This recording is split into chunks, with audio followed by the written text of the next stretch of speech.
Why were individual books of the Bible written, which then we have today compiled into one Bible, with 39 Old Testament books and the 27 New Testament? We know that the Bible was revealed by God and written by about 40 different authors throughout 1,600 years. But why was it all put together? In order to attempt to answer this, we need to go back to the beginning of all things as revealed to us in the Bible. As believers, we know that we did not just come to existence through nothing. We were created, and there is a creator of us all, who is God. When God created us, it took 7 days. Sometime within the 7 days, God created the angels and all the hosts of the heavens before creating the physical world, the earth, and man. In the book of Job, chapter 38, verses 4 to 7, a description is given that the angels worshipped God as he was creating the world. Where were you when I laid the earth's foundation? Tell me, if you understand. Who marked off its dimensions? Surely you know. Who stretched a measuring line across it? On what were its footings set? Or who laid its cornerstone? While the morning stars sang together, and all the angels shouted for joy. If we consider the function of angels, we might conclude that God created the angels just prior to the creation of mankind, because one of their duties is to be ministering spirits sent to serve those who will call on the name of God. We also know the angels existed prior to the Garden of Eden, because Satan, who was formerly the angel Lucifer, was already present in the garden in his fallen state. However, because another function of angels is to worship God around his throne, as seen in the book of Revelation 5:11 to 14, the angels may have been in existence a long time before God created the world, worshiping God and serving God.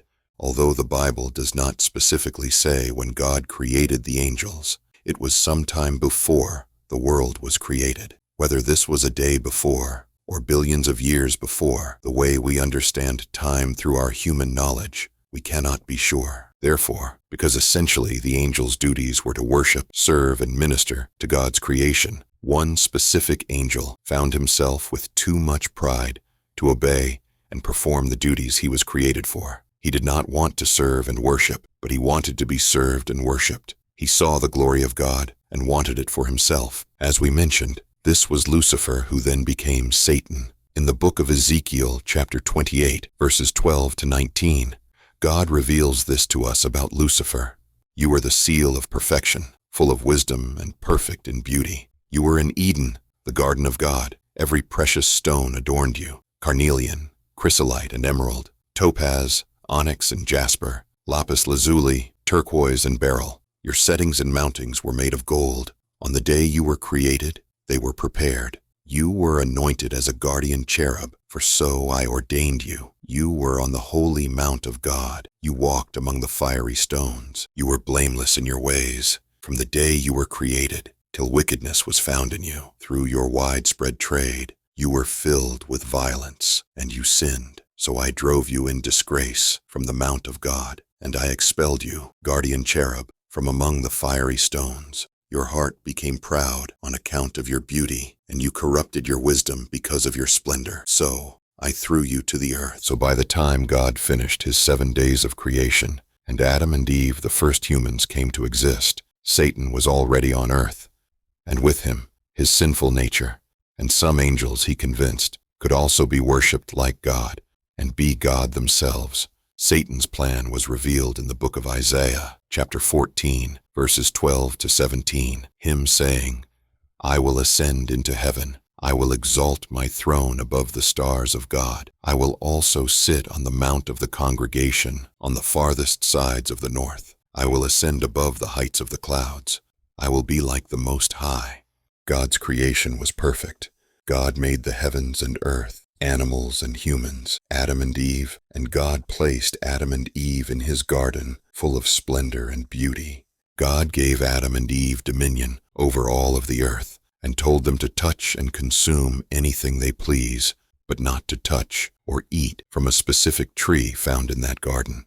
But the sin that was found in Satan did not corrupt God's creation until initially Satan, disguising as a snake, convinced Eve to disobey God and to eat the fruit from that tree God told them not to. They were told that if they ate from the tree, they would surely die. But Satan, being the deceiver, told Eve that if she ate from the tree, she would surely not die, but will become like God himself.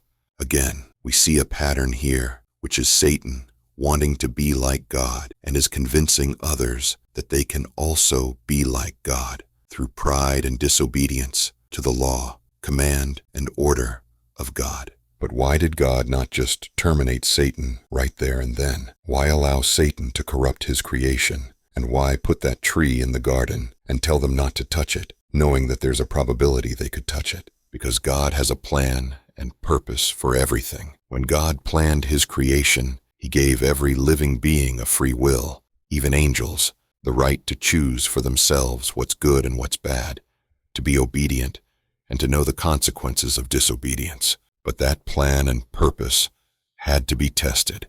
So God put his creation to the test, and Satan picked himself right out of a lineup when he disobeyed and rebelled against God.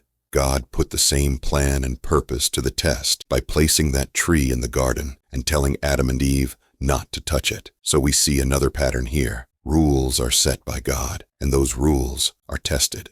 But Eve disobeyed, ate from the tree, and convinced Adam to do the same. From there, sin entered into God's creation, and Adam and Eve died. But did they physically die as they thought God meant? No, they died spiritually. And so did the whole of creation, having been tainted by Satan's deceit and Adam and Eve's sin. So now God's creation has a problem because sin is in it, and it is driven by Satan and people who give their ears to Satan, like Eve did. There is death and despair, hardship and darkness, Satan and fallen angels in God's creation. No man can save God's creation because it was man who opened the door for sin to enter it in the first place. Besides, the problem is spiritual. So, who can save God's creation and revert it to the way it used to be, beautiful and sinless? Who else but God alone? So throughout 1,600 years, God chooses about 40 authors to write up his plan and purpose and reveals to them a guidance and the only way God's creation can be redeemed. And throughout the 1,600 years, whilst God is making revelations to the 40 authors, the 40 authors are writing stories about how some men are still giving their ears to Satan, wanting to be like God, served and worshipped, whilst other men trying to save God's creation themselves, but failing to see the point that they cannot. Gradually, God begins to reveal his plan and purpose even more and more, and it becomes specific as it focuses on one particular person, which all the 40 authors begin to mention and look forward to, a person that would be the ultimate guidance, the Messiah. And so that's why the Bible was eventually compiled together, written to show us that we messed up and we cannot redeem ourselves, and to make us look towards the only person who is worthy to be the Redeemer of us. As we have looked at what is the Bible and why was it written, stick with us here as in our next teaching, we will look at who is the Bible about. Thank you for watching.